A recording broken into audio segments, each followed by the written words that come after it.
நீங்கள் ஒரு SIP start பண்ண போகிறீங்க அப்படின்னா இந்த டிப்ஸ் எல்லாம் நீங்கள் ஃபாலோ பண்ணினீங்க அப்படின்னா உங்கள் வருவாய் வந்து அதிகமாக்கிறதுக்கான வாய்ப்பு அதிகமாக இருக்குது. அதே மாதிரி ஒரு கரெக்டான எஸ்ஐபி ஸ்டார்ட் பண்ணுறதுக்கான வாய்ப்புகளும் அதிகமாக இருக்குது. அதில் ஃபஸ்ட்டாக பார்க்க வேண்டியது என்னென்னா, சரியான ஃபண்டை வந்து நீங்கள் சூஸ் பண்ணணும். கிட்டத்தட்ட பார்த்தீங்கன்னா 3000க்கு மேலே ஃபண்ட் இருக்குது. அதில் சரியான ஃபண்டை எப்படி சூஸ் பண்ணுறது அப்படின்னா, அந்த ஃபண்டோட பர்ஃபார்மன்ஸ் எப்படி இருக்குது, அதாவது ஆரம்பித்ததுலேருந்து இது வரைக்கும் எப்படி அவங்க பர்ஃபார்ம் பண்ணியிருக்காங்க அப்படிங்கிறத நீங்கள் பார்க்கணும்.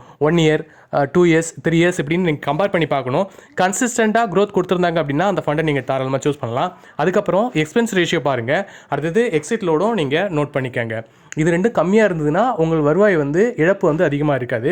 அதுக்கப்புறம் ஃபண்டு மேனேஜரோட எக்ஸ்பீரியன்ஸ், அவர் எத்தனை வருஷம் எக்ஸ்பீரியன்ஸாக இருக்கார், எந்தெந்த செக்டாரில் வந்து இன்வெஸ்ட் பண்ணியிருக்காரு, அவரோட பர்ஃபார்மன்ஸ் எப்படி இருக்குது அப்படிங்கிறத நீங்கள் பார்த்துருக்கணும். எந்தெந்த செக்டாரில் எவ்வளோ இன்வெஸ்ட் பண்ணுறாங்க, ஃபாஸ்ட் மூவிங் செக்டாரில் இன்வெஸ்ட் பண்ணுறாங்களா அப்படிங்கிறதையும் நீங்கள் கண்டிப்பாக நோட் பண்ணணும். என்னெல்லாம் விஷயங்களை வந்து நீங்கள் நோட் பண்ணணும் அப்படிங்கிறத அடுத்த வீடியோவில்